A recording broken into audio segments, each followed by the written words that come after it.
Hoje nós estamos começando uma nova série de mensagens, primeiro domingo do ano, ocasião oportuna para a gente começar muitas coisas novas, e é bem disso, hoje de manhã nós começamos uma nova série de mensagens, em que nós estamos revisitando a confissão de fé da igreja, e buscando encontrar algo de significativo para cada um, à medida que a gente lê juntos aquele documento nos domingos pela manhã.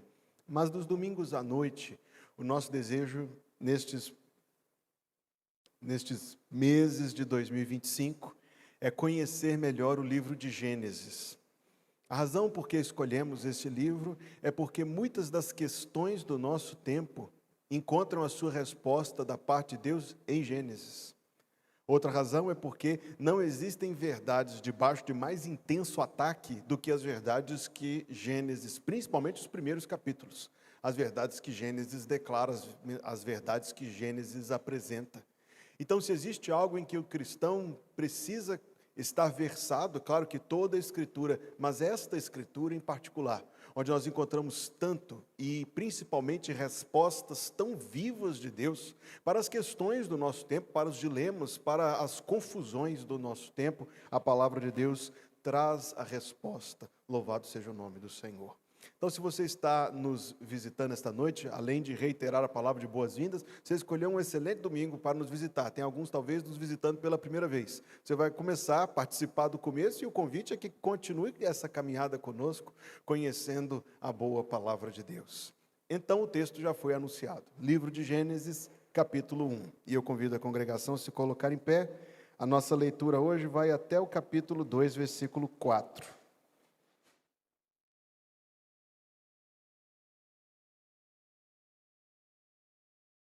Gênesis, capítulo 1, versículo 1.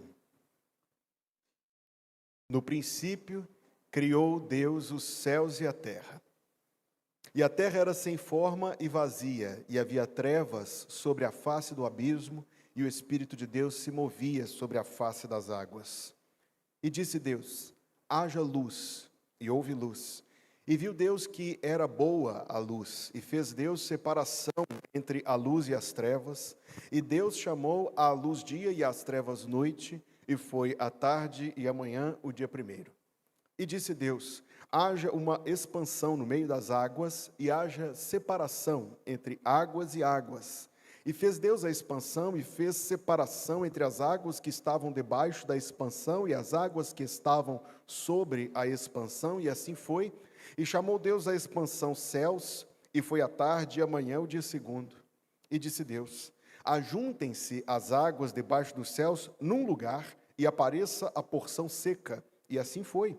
E chamou Deus a porção seca terra, e ao ajuntamento das águas chamou mares, e viu Deus que era bom. E disse Deus: produza a terra erva verde, erva que dê semente, árvore frutífera, que dê fruto segundo a sua espécie, cuja semente está nela sobre a terra, e assim foi. E a terra produziu erva, erva dando semente conforme a sua espécie, e a árvore frutífera cuja semente está nela conforme a sua espécie, e viu Deus que era bom, e foi a tarde e a manhã o dia terceiro. E disse Deus: haja luminares na expansão dos céus, para haver separação entre o dia e a noite, e sejam eles para sinais, e para tempos determinados, e para dias e anos, e sejam para luminares na expansão dos céus, para iluminar a terra, e assim foi. E fez Deus os dois grandes luminares, o luminar maior para governar o dia, e o luminar menor para governar a noite, e fez as estrelas. E Deus os pôs na expansão dos céus para iluminar a terra, e para governar o dia e a noite, e para fazer separação entre a luz e as trevas, e viu Deus que era bom, e foi a tarde e a manhã o dia quinto. E disse Deus: produzam as águas abundantemente répteis de alma vivente, e voem as aves sobre a face da expansão dos céus. E Deus criou as grandes baleias e todo réptil de alma vivente que as águas abundantemente produziram conforme as suas espécies, e toda ave de asas conforme a sua espécie, e viu Deus que era bom. E Deus os abençoou, dizendo: frutificai e multiplicai-vos, e enchei as águas nos mares, e as aves se multipliquem na terra. E foi a tarde e a manhã, o dia quinto. E disse Deus: produz a terra alma vivente, conforme a sua espécie, gado e répteis, e feras da terra conforme a sua espécie, e assim foi. E fez Deus as feras da terra conforme a sua espécie, e o gado conforme a sua espécie, e todo réptil da terra conforme a sua espécie, e viu Deus que era bom. E disse Deus: façamos o homem à nossa imagem, conforme a nossa semelhança, e domine sobre os peixes do mar, e sobre as aves dos céus, e sobre o gado, e sobre toda a terra, e sobre todo réptil que se move sobre a terra. E criou Deus o homem à sua imagem, a imagem de Deus o criou, homem e mulher os criou. E Deus os abençoou, e Deus lhes disse: frutificai e multiplicai-vos, e enchei a terra e sujeitai-a, e dominai sobre os peixes do mar, e sobre as aves dos céus, e sobre todo animal que se move sobre a terra. E disse Deus: eis que vos tenho dado toda a erva que dê semente, que está sobre a face de toda a terra, e toda árvore em que há fruto que dê semente, serra-vos-á para mantimento, e a todo animal da terra, e a toda ave dos céus, e a todo réptil da terra em que há alma vivente, toda a erva verde será para mantimento. E assim foi. E viu Deus tudo quanto tinha feito, e eis que era muito bom. E foi a tarde e a manhã, o dia sexto. Assim os céus, a terra e todo o seu exército foram acabados. E havendo Deus acabado no dia sétimo a obra que fizera, descansou no sétimo dia de toda a sua obra que tinha feito. E Deus abençoou o dia sétimo e o santificou, porque nele descansou de toda a sua obra que criara e fizera. Estas são as origens dos céus e da terra, quando foram criados, no dia em que o Senhor Deus fez a terra e os céus. Deus abençoe a leitura da sua palavra para o seu povo. Dizemos amém.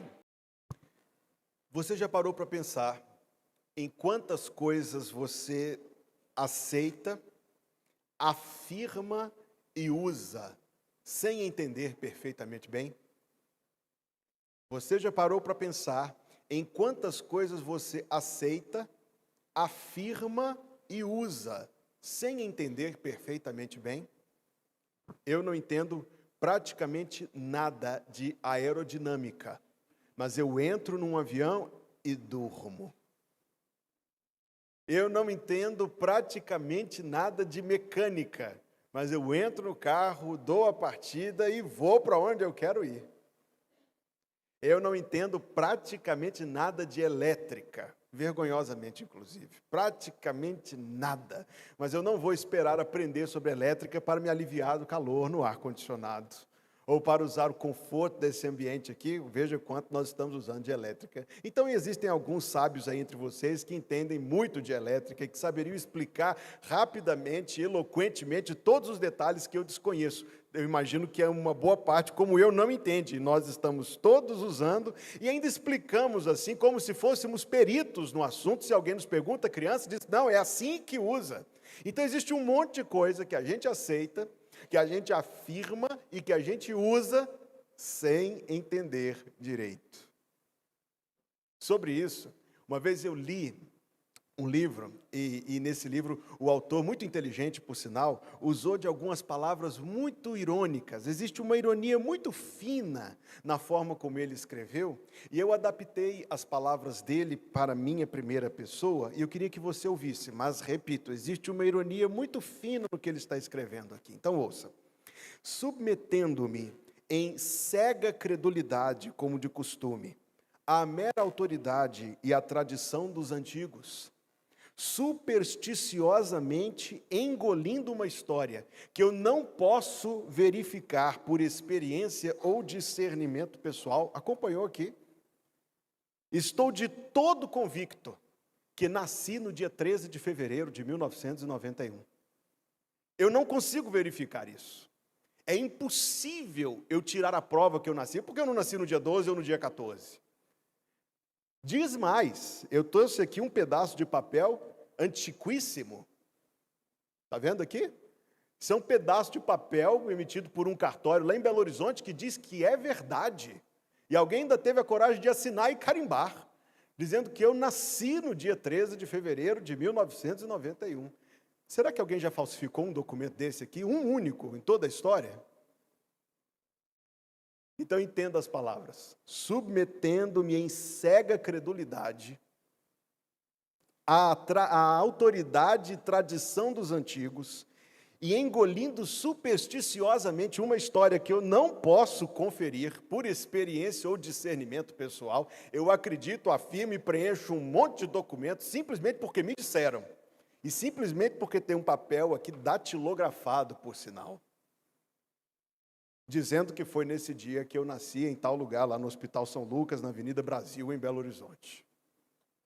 Repito, apenas para ênfase, submetendo-me em cega credulidade e engolindo supersticiosamente uma coisa que eu não posso verificar. Eu aceito e afirmo aquilo que foi passado para mim.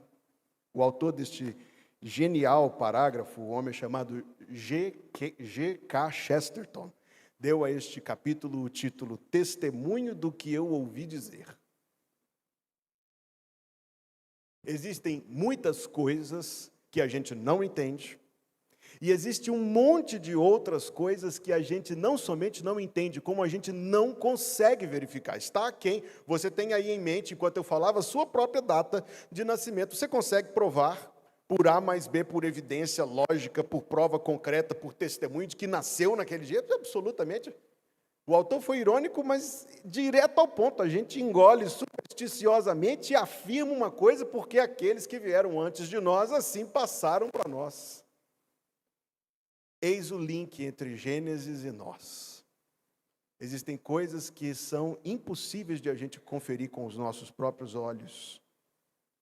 Existem informações importantes que não estão ao alcance da nossa descoberta. Eu preguei hoje de manhã que a verdade não é descoberta, a verdade não é construída, a verdade é revelada. E nós temos aqui palavras deveras conhecidas, palavras seculares e palavras de grande importância e autoridade, que afirmam categoricamente que foi por esta via e desta forma que todas as coisas vieram a existir. Eu afirmo aos meus irmãos que quem escreveu isto foi Moisés. Prove, não posso. Da mesma maneira que eu engulo a superstição e a tradição, eu afirmo que quem escreveu isto foi Moisés. Há boas razões, eu não vou entrar nesse mérito aqui hoje. Há boas razões para acreditar que foi ele. Mas vem uma segunda pergunta.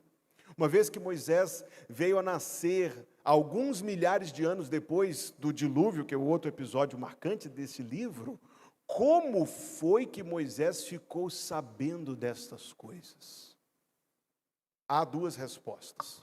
Uma resposta comum, se você pegar qualquer livro de um erudito, comentarista, de um teólogo, de um escritor, você vai encontrar a teoria de que Moisés era uma espécie de Heródoto, isto é, um historiador, e que ele consultou livros de diferentes nações, diferentes relatos, além da tradição oral, e fez um compilado de todas estas coisas, e que este compilado faz com que seja, então, a versão de Moisés dos acontecimentos que ele ouviu aqui de um, ali do outro, a tradição, aquela cultura diz isso, aquela nação diz aquilo, e uma vez que ele era um príncipe do Egito, ele tinha acesso à cultura universal praticamente daquele tempo, então pronto, ele fez uma soma, juntou tudo, pegou as melhores partes de cada um. Se isto tivesse sido assim, eu faço uma objeção, acompanhe meu pensamento. Se isso tivesse sido assim, que valor teria esse texto para nós, se não um valor histórico? Dizer para nós que essas coisas foram, as pessoas antigas pensavam dessa forma. E nós poderíamos ler Gênesis e dizer, olha que interessante, as pessoas séculos e séculos atrás pensavam dessa forma. Elas pensavam que foi assim. Felizmente, a palavra de Deus vem ao nosso socorro. E ainda que este versículo esteja aí impresso no resumo da pregação, eu achei este versículo tão importante que aqui na minha Bíblia eu o escrevi ao lado do título do livro de Gênesis.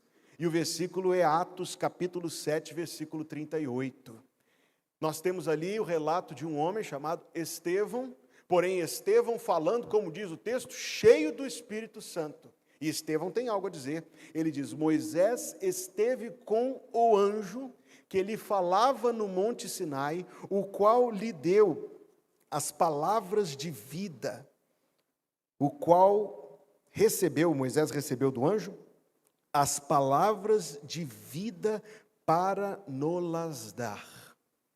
Então nós poderíamos, por um lado, entrar por essa porta e imaginar como muitos imaginam, olha que interessante, era assim que as pessoas antigamente pensavam. Ou podemos seguir o caminho da fé, pela fé entendemos que os universos, pela palavra de Deus, foram criados, de maneira que aquilo que existe foi criado a partir do invisível, como diz a carta aos Hebreus, e crer que o que Moisés escreveu, como a própria Bíblia dá testemunho, são as palavras de vida que ele recebeu no alto do Monte Sinai, e diz mais o texto, para nos dar. Você é uma pessoa muito inteligente, observou que o texto não tem nenhuma data. Não está escrito que foi no dia 1º de janeiro do ano tal antes de Cristo. Você é uma pessoa observadora e notou que o texto não começa de nenhuma forma tentando argumentar para nós sobre a existência de Deus. Aliás, a Bíblia praticamente não trata deste assunto, senão para dizer que quem nega a existência de Deus é um tolo. A Bíblia não argumenta, ela não começa de nós dizendo, você poderia crer que Deus existe a partir disso, daquilo, deste argumento, desta evidência, desta prova. Não, ela entra declaratória. No princípio, Deus criou os céus e a terra, declaratório. Você que é uma pessoa muito analítica, certamente observou que existe um monte de coisas que não estão aqui.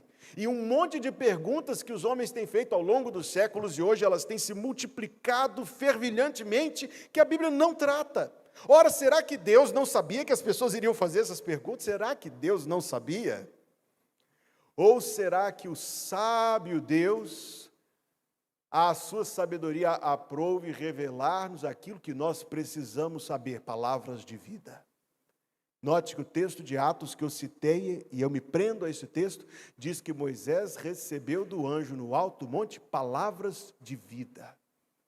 Dessa maneira, irmãos, que pregando neste livro de Gênesis, muito embora o estudo mais profundo destas coisas seja muito interessante, e eu tenho uma opinião formada sobre como interpretar estas palavras, e é uma opinião que eu acredito ser a mais coerente com a Escritura, o que eu quero encontrar com meus irmãos neste capítulo e em todos os outros, são ideias maiores e uma mensagem que se constitui em palavras de vida para nos dar.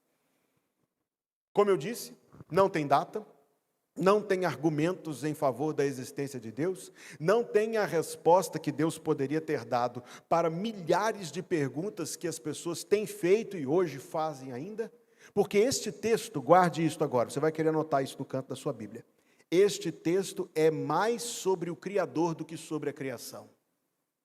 Este texto que nós acabamos de ler é mais sobre o Criador do que sobre a criação. Nós lemos aqui 33 versículos. Você que é uma pessoa extremamente atenta, notou que em praticamente todos estes versículos, pelo menos uma vez, fala-se o nome de Deus. Mais de 30 vezes em 30 versículos, fala-se de Deus. As grandes coisas da criação são descritas de maneira genérica e passando de largo, sem entrar em explicações para nós e em detalhes sobre a maravilha da criação. Não. O foco está mais, repito, no Criador do que na criação. Conhecer a criação não produz fé salvadora. Um incrédulo vai se assentar diante do espetáculo dos lençóis e ver aquela esplêndida e maravilhosa obra artística, uma revelação do senso de belo do Criador, e vai se levantar dali tão incrédulo quanto entrou, e confirmado na sua lamentável incredulidade. O texto não é uma declaração sobre a criação, embora a criação seja maravilhosa. O texto é uma declaração sobre o Criador, infinitamente mais maravilhoso do que a criação. O que nos tange, inclusive, humanamente, porque existe uma sensibilidade no nosso coração para tudo o que é o esplêndido da criação. Nós admiramos, e eu desconheço qualquer pessoa que seja impassível à beleza da criação. Todo mundo diminui a velocidade do carro quando vê o pôr do sol ali na litorânea. Se você entrar na litorânea 5h30 em diante, você vai observar que todo mundo anda a 40. Todo mundo para se maravilhar com o espetáculo da beleza dos lençóis. Não precisa ir longe. Dependendo da beleza, cada um. Eu já falei das minhas plantinhas aqui em outra ocasião. Você admira a beleza de uma plantinha. É bela, é viva. A criação é bela, maravilhosa. O Criador é mais. O Criador é mais. A criação é vasta. O Criador é maior do que a criação. A criação é de tirar o fôlego. O Criador é mais glorioso do que a criação. A criação é temível. Há o aspecto temível na criação. O Criador é temível. Se você não estiver em paz com Deus, entre em paz com Deus por meio de Jesus Cristo e do sangue da cruz. Porque para aqueles que não estão em paz com Deus, o Criador é temível, temibilíssimo. E Ele mostra sua face graciosa para aqueles que se reconciliam com Ele pelo sangue de Jesus. Dessa maneira, irmãos, eu farei ao texto 5 perguntas básicas, e a quinta é a mais importante. E eu tentarei encontrar com os meus irmãos a resposta para estas perguntas do texto que nós acabamos de ler. A primeira pergunta: quem? E por essa pergunta nós sabemos a resposta: Deus. Mas não está escrito de maneira vaga ou indefinida. O argumento de Gênesis não é um argumento daquilo que é chamado de deísmo, isto é, que alguma divindade etérea, distante, criou as coisas à distância, sem envolvimento pessoal. O argumento de Gênesis é que tudo o que existe foi trazido à existência pelo mesmo Deus que se revelou na Escritura Sagrada, em Jesus Cristo, pelo mesmo Deus que deu a sua vida no Calvário, ressuscitou, ascendeu e em breve virá. Não é algo distante, vago. Note, querido, permita eu fazer essa observação. Recentemente eu tinha uma conversa com uma pessoa, alguém do nosso convívio, de amizade, e essa pessoa dizendo que, lendo a Escritura Sagrada, encontrou, eu só tinha, de verdade, meus irmãos, eu só tinha ouvido falar disso, eu nunca tinha encontrado tal espécime, que tinha lido a Bíblia e encontrado muita dificuldade com, entre aspas, o Deus do Antigo Testamento, e que encontrava mais facilidade, entre aspas, no Deus do Novo Testamento. Grande notícia, é o mesmo, é a mesma pessoa, é o mesmo Deus. E para quem reputa esse assunto de criação como sendo um assunto de categoria inferior em importância, quando o apóstolo Paulo chegou em Atenas para pregar o Evangelho, note comigo como ele começou. O texto está no seu resumo, mas você fará bem em abrir a Bíblia comigo em Atos capítulo 17. Os Atos dos Apóstolos, capítulo 17.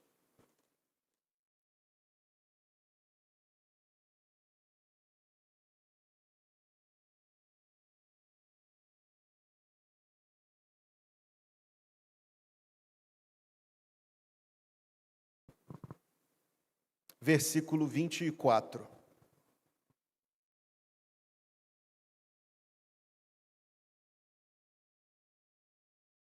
O Deus que fez o mundo e tudo que nele há. Ah, Paulo, seu tolo, esse assunto de criação é um assunto polêmico, nem os cristãos concordam nesse assunto, deixe isso, esse é assunto de pouca importância, fale de Jesus. Paulo entrou em Atenas falando, o Deus que fez o mundo e tudo o que nele há, agora note, sendo Senhor do céu e da terra, não habita em templos feitos por mãos de homens, como cantávamos no começo do culto, nem tampouco é servido por mãos de homens como que necessitando de alguma coisa, pois ele mesmo é quem dá a todos a vida e a respiração e todas as coisas, e de um só sangue, isto é, de um só homem, fez toda a geração dos homens para habitar sobre toda a face da terra, determinando os tempos já dantes ordenados e os limites da sua habitação, para que buscassem ao Senhor. Até o sustento que Ele graciosamente dá tem uma finalidade, para que buscassem ao Senhor. Se porventura tateando o pudessem achar, ainda que não está longe de cada um de nós, porque nele vivemos e nos movemos e existimos, como também alguns dos vossos poetas disseram, pois somos também sua geração. Sendo nós, pois, geração de Deus, não havemos de cuidar que a divindade seja semelhante ao ouro, ou à prata, ou à pedra esculpida por artifício e imaginação dos homens. Agora atenção, mas Deus, não tendo em conta os tempos da ignorância, ordena agora a todos os homens, e em todo lugar, o que Ele ordena? Que se arrependam, porquanto tem determinado um dia, cantávamos sobre esse dia, tem determinado um dia em que com justiça há de julgar o mundo, por meio do homem que destinou o Senhor Jesus. E disso deu certeza a todos, ressuscitando-o dentre os mortos. Quando o texto diz, no princípio, Deus criou os céus e a terra. Quem, irmãos? O Deus da Bíblia. O Deus que é o Pai de Jesus. O Deus que se revela a nós na Escritura Sagrada. O Deus que quer, eu falei tanto sobre isso hoje de manhã, o Deus que quer ser conhecido a ponto de que Ele mostra quem Ele é. É por isso que o texto falou, buscar o Senhor, se tateando pudessem achar, é a ideia de um ser humano no escuro, procurando, batendo, isto é, tentando encontrar a verdade sobre Deus e não encontrará, mas Deus se revela, por isso Ele diz, tateando, mas Ele não está longe de nós. O Deus que criou todas as coisas, é o Deus que se fez carne e habitou entre nós, cheio de graça e de verdade. O Deus que criou todas as coisas é o Deus que carregou a cruz pelas ruas de Jerusalém. O Deus que criou todas as coisas é o Deus que foi pendurado na cruz durante 6 agonizantes horas. O Deus que criou todas as coisas foi o Deus que morreu na cruz e foi sepultado. O Deus que criou todas as coisas foi o Deus que ressuscitou ao terceiro dia. O Deus que ressuscitou todas as coisas, subiu na pessoa de Jesus Cristo, seu Filho, e assentou-se à destra da majestade. O Deus que criou todas as coisas, o princípio, é o Deus que virá no fim de todas as coisas. Segunda pergunta. O que? E a resposta é, criou o céu e a terra. O céu e a terra é um hebraísmo que significa sucintamente tudo. Não é uma distinção do planeta Terra em relação ao restante do universo, não. É um hebraísmo, isto é, uma figura de linguagem própria do hebraico antigo, na qual foi escrito o texto bíblico, que significa tudo. É notável, porém, que na nossa geração, num grande contraste, a geração que mais profundamente conhece a criação é a geração que menos conhece o Criador. Nunca houve tantos ateus sobre a face da terra como no nosso tempo. E nunca, na história, desde que Jesus Cristo veio a este mundo, se viu tanta frieza espiritual e desinteresse com as coisas de Deus, confirmando, apenas um parêntese, confirmando tudo que Jesus disse que aconteceria antes do seu retorno, o que nos dá certeza de que estamos vivendo os últimos dos últimos dias. Mas o contraste é, nunca se conheceu tanto a criação. Todo desenvolvimento científico, trouxe à tona dimensões hipergigantescas do poder e da sabedoria do Criador. Quando os telescópios modernos nos mostram que o universo é infinitamente maior do que já sequer se pensou que ele é, e infinitamente mais complexo do que sequer se pensou que ele é, nós ainda perguntaríamos: por que Deus criou um universo tão grande? Se o centro da atenção dos planos de Deus está aqui na Terra, por que o universo? Eu te digo, Ele quis nos mostrar e quer nos mostrar algo sobre Ele. A multiplicação do conhecimento não veio em outro período da história, senão agora. A geração que mais confirmada será no juízo divino por sua voluntária incredulidade. Quanto mais se sabe da criação, menos se sabe do Criador.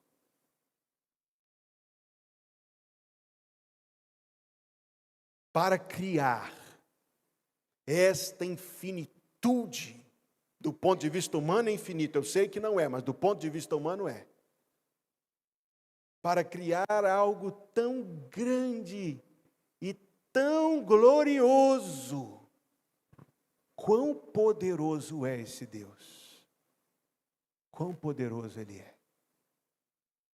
O que é o poder humano, não é, queridos amigos? O homem se reveste de grande empáfia e fumos de grandeza para declarar o seu poder. O homem quer exaltar o seu próprio nome. O homem quer mostrar a sua força, a sua inteligência, a sua glória, a sua riqueza. Já escreveu o músico: a força da grana que ergue e destrói coisas belas. Não é nada comparado com o infinito poder do Criador. Quando você vê as brigas entre os poderosos do nosso tempo, disputando, um põe, o outro tira, um faz, o outro desfaz. Lembre-se do Salmo 146, que diz que os príncipes deste mundo morrem, e no dia que eles morrem, todos os seus projetos se desfazem. Mas Deus, veja o que o profeta Isaías nos diz sobre Deus. Levantai ao alto os vossos olhos e vede, quem criou estas coisas? Foi aquele que faz sair o exército delas segundo o seu número. Ele as chama a todas pelos seus nomes, por causa da grandeza das suas forças, e porquanto é forte em poder, nenhuma delas faltará. Aí ele vira-se para nós: não sabes, não ouviste, que o eterno Deus, o Criador dos fins da terra, nem se cansa e nem se fatiga? É insondável o seu entendimento. O texto prossegue num nível muito pessoal: dá forças ao cansado e multiplica as forças ao que não tem nenhum vigor. Os moços tropeçam e caem, mas os que confiam no Senhor renovarão as suas forças. Subirão com asas como águias, correrão e não se cansarão, caminharão e não se fatigarão. Esse é o poder de Deus. Terceira pergunta: quando? E o texto bíblico nos responde: no princípio. Esta palavra, irmãos, eu estou tentando não trazer ao púlpito aquilo que seja excessivamente filosófico, excessivamente analítico, excessivamente complexo. Estou tentando trazer uma mensagem das palavras de vida que Moisés recebeu para nos dar. Esta palavra quer dizer que Deus estava lá antes de todas as coisas. E que nós, há aqui um contraste nesta mensagem. Nós perecemos. Nossa vida é por deveras breve. Diz a Escritura Sagrada que chegar aos 70 ou 80 é para os vigorosos. O que são tão poucos anos contrastados com a eternidade do Deus poderoso. Uma vez, sempre que eu vejo uma estátua, eu paro para ler a placa na estátua. Infelizmente, eles roubam as placas, roubam as orelhas das estátuas, os óculos das estátuas, os narizes, é uma tragédia. Fica todo desfigurado. Se aquilo era uma homenagem, meu Deus do céu, deu errado.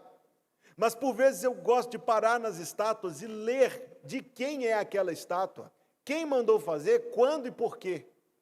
E numa dessas paradas, eu gosto de fazer mesmo, eu estava lá na cidade onde nasci, numa avenida chamada Avenida João Pinheiro, e tinha um busto lá, muito imponente, de bronze, um homem elegante, usando aquelas golas que se usava 100 anos atrás, de camisa assim.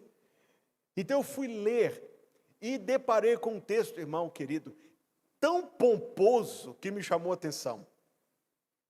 Estava escrito assim: a poeira dos séculos não encobrirá as grandes realizações do governador Bias Fortes.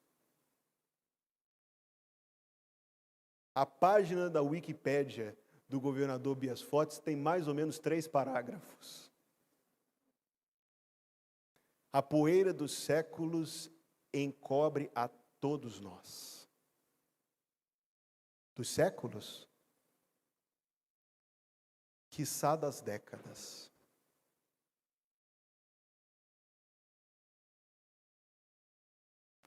Como os irmãos sabem, eu aprecio conhecer a história das coisas. E uma vez visitei um museu da Segunda Guerra Mundial. E fiquei um pouco triste, porque era um museu mantido por voluntários, pelos filhos dos pracinhas da Força Expedicionária Brasileira. Então eles estavam dizendo que a dificuldade que eles têm hoje é a geração seguinte, os netos e bisnetos que não se interessam, não querem contribuir. Como o museu funcionava com voluntários para abrir e receber as pessoas, ninguém se dispunha a abrir o museu e ficar lá esperando. Ninguém se dispunha a contribuir. Triste, você não pensa nisso? Triste. É a nossa história humana que as coisas passam. E rápido. Sobre Deus, diz a Escritura Sagrada no Salmo 102, os teus anos são por todas as gerações. Desde a antiguidade fundaste a terra, e os céus são obra das tuas mãos. Eles perecerão, mas tu permanecerás. Todos eles se envelhecerão como um vestido, como roupa os mudarás e ficarão mudados, porém tu és o mesmo, e os teus anos nunca terão fim. É glorioso isto, irmãos, sobre Deus. Todas as coisas se desfazem e passam todas as pessoas. Mas Deus, irmão querido, diz o texto bíblico, tu és o mesmo e os teus anos nunca terão fim. E aos que a ele se achegam por Jesus Cristo, aos que a ele se achegam pelo sangue da cruz e pela mensagem salvadora do Evangelho, Deus tem prometido habitar, como diz o Salmo 23, na casa do Senhor por longos dias. Quarta pergunta. A primeira é quem, a segunda é o quê, a terceira quando, a quarta como. E o texto bíblico diz que Deus criou. A palavra que aparece neste capítulo 1 significa uma coisa só, que Deus criou a partir do nada. Nada havia de antemão senão Ele. Deus não tomou matéria-prima ou munus pré-existente. Deus trouxe as coisas à existência, elas estão ligadas a Ele, elas dependem dEle, É Ele que dá existência e vida e sustento a pessoas e coisas, seja qual for a natureza. Nós não conhecemos isso. Tudo que a gente faz é a partir de alguma outra coisa. Deus cria a partir do nada.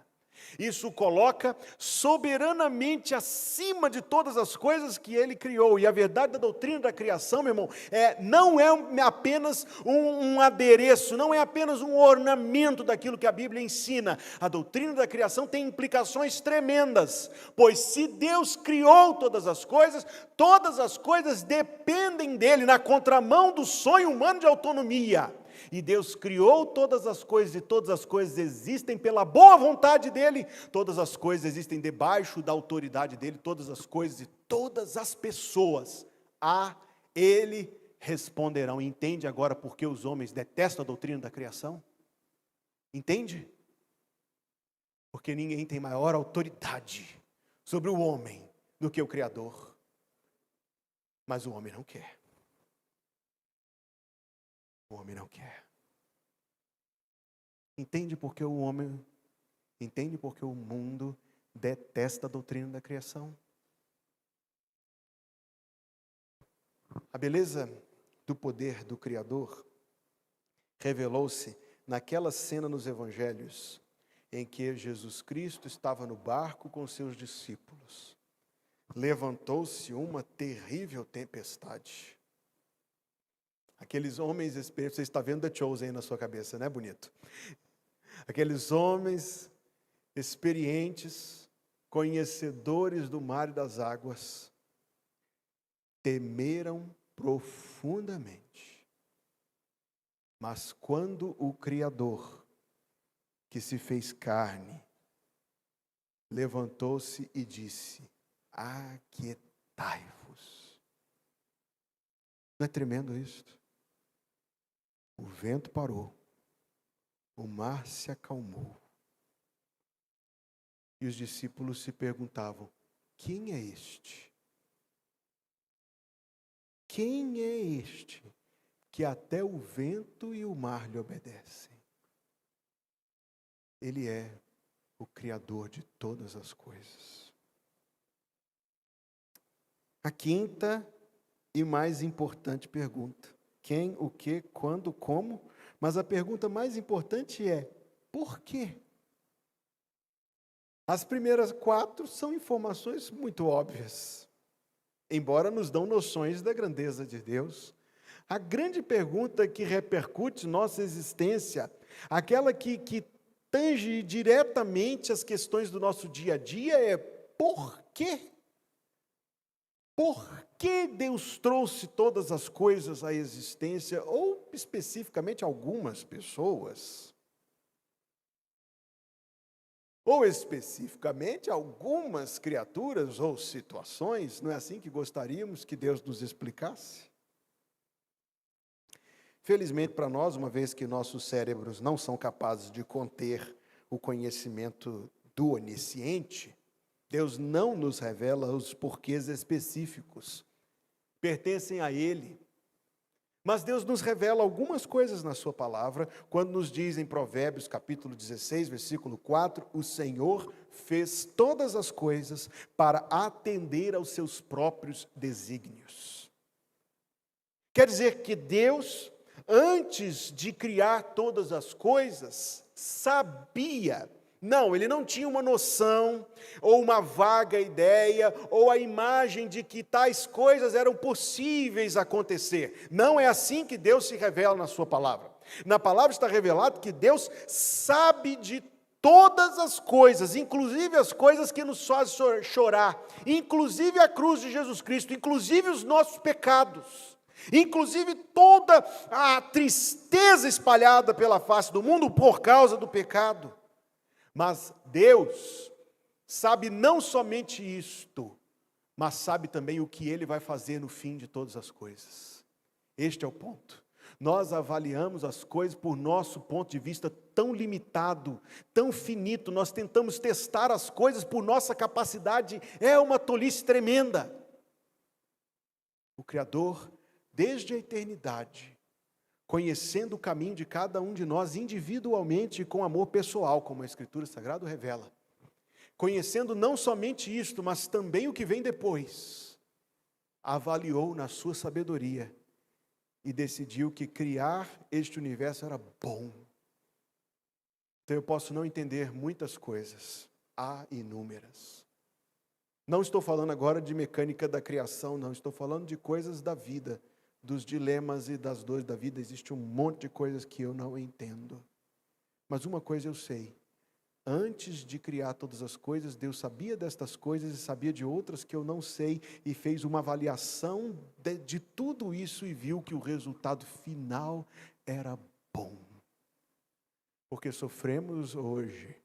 Deus criou sabendo do hoje, mas Deus criou sabendo também do amanhã, quando Ele trará a plenitude de todas as coisas. Há uma coleção de versículos, e eu preguei sobre eles numa quarta-feira, em outubro, se eu não estou enganado. Uma coleção de versículos que revelam o que acontecia antes da fundação do mundo. Se você quiser ver todos os detalhes, vá lá no YouTube ou no Spotify, onde tem essa pregação. Eu quero citar alguns. Eu coloquei alguns aí no seu resumo, mas eu teria colocado muito mais. Veja o que escreveu o apóstolo Paulo em Efésios 1:4. Deus nos elegeu em Cristo antes da fundação do mundo para que fôssemos santos e irrepreensíveis diante dele em amor. Veja o que escreveu o apóstolo Pedro em 1 Pedro 1, versículo 19 e 20, diz: o precioso sangue de Cristo, como de um cordeiro imaculado e incontaminado, o qual, na verdade, em outro tempo foi conhecido. Note o que Pedro diz sobre a cruz. Em outro tempo foi conhecido ainda antes da fundação do mundo. Esse texto de Apocalipse, que está aí no seu resumo, de 17:8, é impactante. Diz: a besta que viste e já não é, foi e já não é, e há de subir do abismo e irá à perdição. Isso quando eu chegar no Apocalipse, estou em Gênesis, hein, calma. E os que habitam na terra, agora sim, cujos nomes não estão escritos no livro da vida desde a fundação do mundo. O Senhor Jesus Cristo, descrevendo o seu regresso glorioso, em Mateus 25, versículo 34, fala que reunirá os salvos e dirá o rei aos que estiverem à sua direita: vinde benditos de meu Pai, e possuí por herança, note agora, o reino que vos está preparado desde a fundação do mundo. No coração de Deus, antes de começar a criação deste universo, já estava o propósito de uma eternidade em que Ele estará para sempre com os seus remidos. Irmão, glória a Deus. Glória a Deus. Talvez seja por isso que o apóstolo Paulo, falando de coisas eternas, coisas insondáveis, terminou em Romanos 11 dizendo: ó profundidade das riquezas, tanto da sabedoria como do conhecimento de Deus, quão insondáveis são os seus juízos e inescrutáveis os seus caminhos, porque quem compreendeu a mente do Senhor?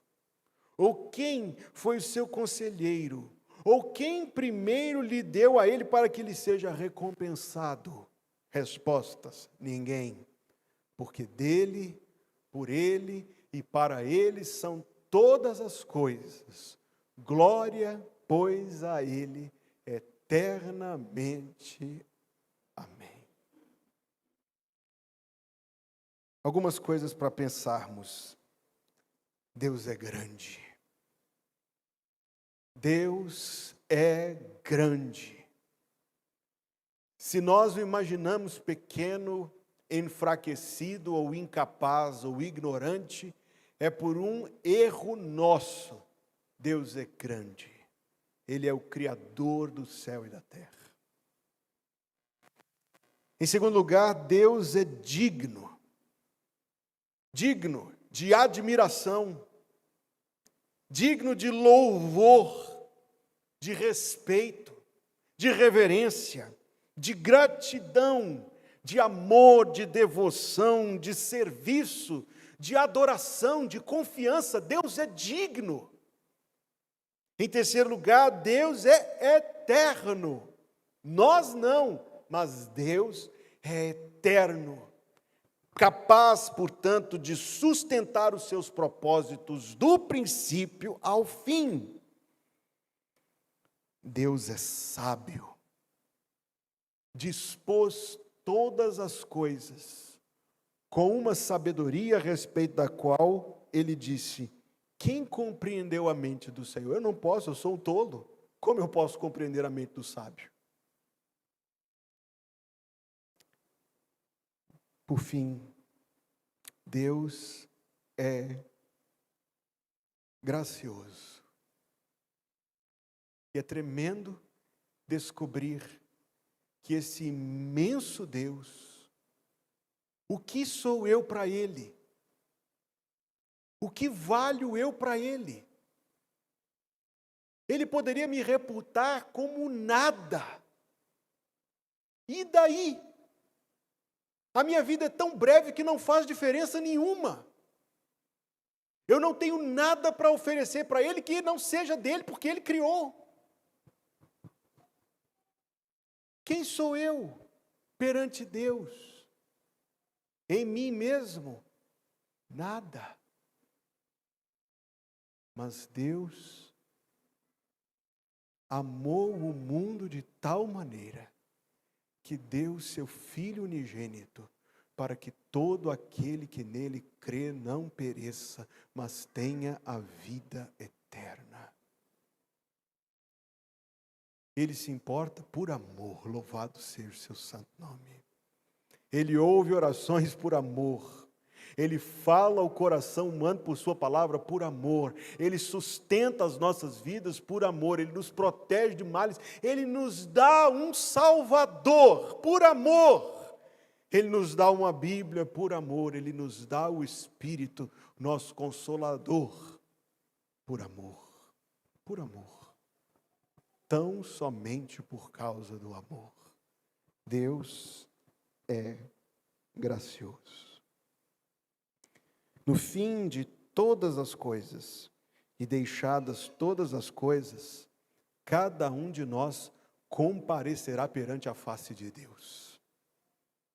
Então, saber uma boa e eloquente teoria da criação, você se alinhar comigo e acreditar em 6 dias de 24 horas a menos de 10 mil anos, eu espero não ter escandalizado ninguém aqui agora.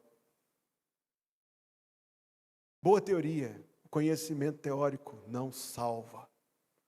Conhecimento da criação não salva, mas o conhecimento do Criador salva. Um dia sua carreira terá passado, sua família terá passado, seus bens terão passado, sua vida terá passado, e você estará diante do Criador de todas as coisas. Esta é a verdade, estas são as palavras de vida que Moisés recebeu para nos dar. Eu li, e aqui eu concluirei, me chamou a atenção. Talvez você pareça uma trivialidade muito indiferente, mas me chamou a atenção. Muitos sabem que no dia 15 de abril de 1865, Abraham Lincoln, presidente dos Estados Unidos, estava assistindo uma peça de teatro e foi atirar um homem, John Wilkes Booth, deu um tiro na cabeça dele pelas costas e ele agonizou durante algumas horas e morreu na manhã do dia seguinte. Procedimento meramente comum, os policiais preparando o corpo do presidente para registrar o óbito, a formalização do óbito, esvaziaram os bolsos dele. E encontraram, foi isso que me chamou a atenção.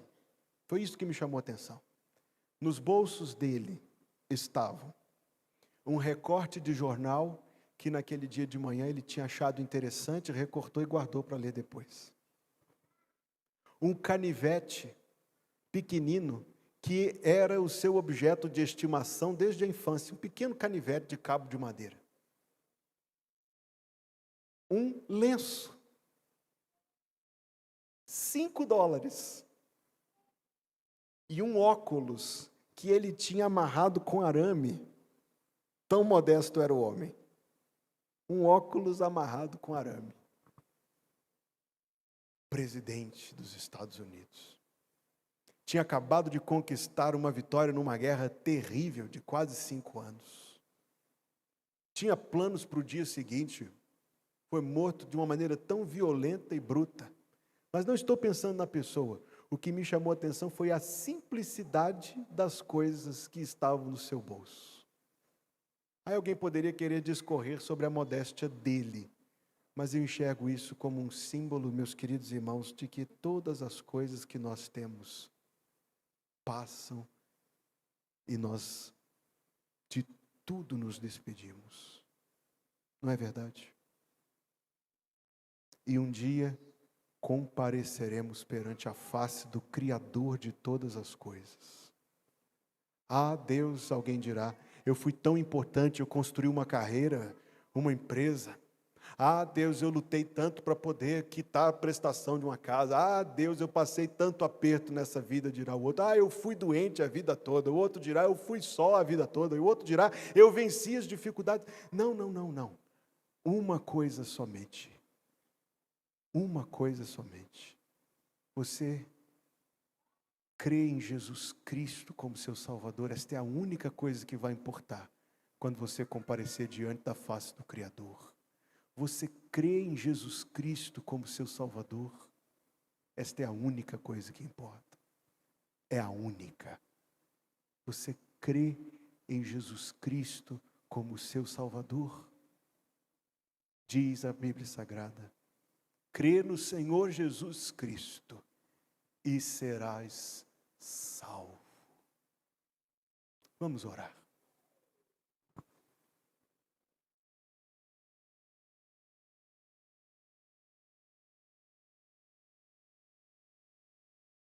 Talvez Deus esteja tocando o seu coração. Estejam todos em uma postura de oração. Eu quero falar com alguém. Talvez Deus esteja tocando o seu coração. As coisas que você ouviu aqui esta noite te impressionaram, mas eu só falei aos seus ouvidos. Quem falou ao seu coração foi o Espírito Santo. Você quer vir a Jesus Cristo como seu Salvador. Ore a Ele e você diz, eu não sei orar. Diga para Ele da maneira mais simples que você puder. Senhor, tem misericórdia de mim. Salva-me, ajuda-me. Talvez você servia outrora o Senhor, mas se perdeu no caminho. Volte para Jesus. Ore e diga para Deus, Senhor, eu estou voltando. Talvez você entrou pela porta desta casa hoje, convidado, veio assistir o culto aqui, mas Deus te trouxe aqui porque queria falar ao seu coração. E diga, ó Deus, ajuda-me.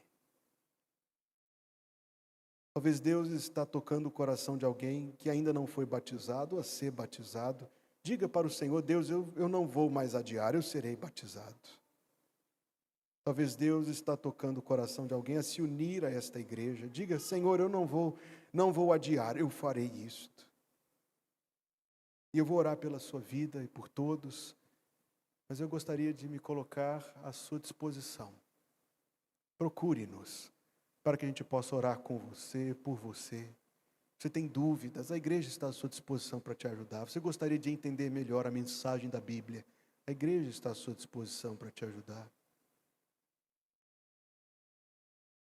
Vamos orar. Deus, a ti o nosso louvor. Pois tu criaste todas as coisas e por tua vontade são e foram criadas. Um dia, Senhor, nós vamos cantar estas mesmas palavras ao redor do trono, como diz o livro do Apocalipse. Mas hoje delas nos apropriamos para te louvar. Digno és, Senhor, porque tu criaste todas as coisas e por tua vontade são e foram criadas. Pai, queremos dar graças ao Senhor pela tua presença conosco neste culto. Pai, queremos dar graças ao Senhor pela tua palavra que é viva e eficaz. Pai, queremos dar graças ao Senhor, sobretudo, por Jesus Cristo e por quem enviaste ao mundo teu Filho para ser o nosso Salvador. Hoje, Senhor, nós te louvamos e pedimos que a tua palavra encontre lugar no nosso coração e que o nosso lábio esteja sempre, ó Deus, cheio do teu louvor. E oramos uns pelos outros, Senhor, naquilo que falaste a cada coração. Toma, Senhor, cada um dos teus servos, cada um de nós, toma pela mão, Deus, e nos conduz no caminho que devemos seguir. Há aquele, Senhor, cujo coração tocaste, que ainda não conhece a maravilha que é a salvação e o perdão dos pecados. Por estas vidas eu oro e peço que o Senhor continue fazendo a tua obra, Deus, a tua obra maravilhosa, a tua obra salvadora nesses corações. E que isto, Deus, venha dar fruto em pouco tempo do testemunho de um coração rendido ao Senhor Jesus Cristo. Oro, Senhor, por mim e por meus irmãos. Uma vez que o culto está chegando ao seu fim e nós deixaremos esta casa, Pedimos, Senhor, que a bênção do Senhor nos acompanhe. Pedimos que o Senhor, ó Deus, nos dê o pão de cada dia. Que o Senhor, ó Deus, perdoe as nossas dívidas como perdoamos os que têm pecado contra nós. Pedimos, Senhor, que o Senhor não nos deixe cair em tentação, mas nos livre do mal, pois Teu é o reino, o poder e a glória para sempre. Que o Senhor te abençoe e te guarde. Que o Senhor faça resplandecer o seu rosto sobre ti e tenha misericórdia de ti. Que o Senhor sobre ti levante o seu rosto e te dê a paz. E que assim seja em nome de Jesus. O povo de Deus diz amém.